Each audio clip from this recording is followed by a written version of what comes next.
मेरे आका पाक नबी करीम अलैहिस्सलाम के गुलामों में एक शख्स हजरत फुज़ैल बिन अय्याज़ रदी अल्लाह तआला अन्हु बहुत पाए के वली थे।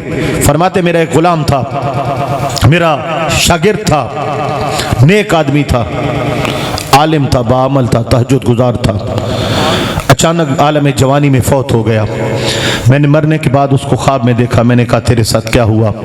उसका चेहरा काला था, मुंह से पीप और लहू टपक रहा था और आग का तौक उसकी गर्दन में था और उससे बदबू आ रही थी।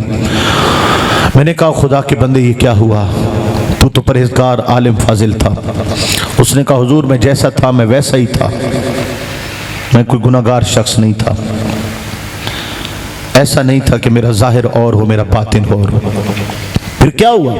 उसने कहा मैं बीमार हुआ था, मैं एक हकीम के पास गया। उसने मुझे कहा तेरे पास एक ही हल है, साल बाद शराब का एक प्याला पीगा तू ठीक हो जाएगा। मैंने शराब का प्याला पिया, मैं ठीक हो गया। साल बाद फिर बीमारी आई, फिर मैंने पिया, फिर ठीक हो गया।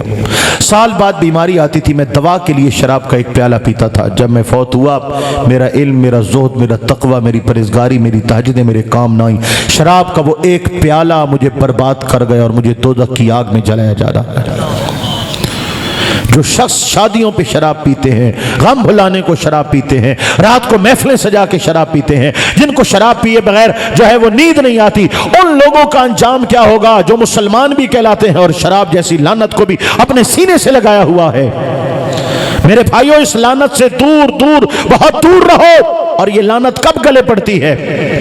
एक शख्स अपनी सोबत का असर लेता है। सोबत जैसे होती है, सिगरेट वाले की सोबत में आपका बच्चा बैठा तो सिगरेट पीने लग गया, बीड़े वाले के साथ दोस्ती हुई तो बीड़ा करने लग गया, अगर शराबी के साथ दोस्ती हुई तो अचानक वो शराबी बन जाता है। तो सोबत अच्छी रखो।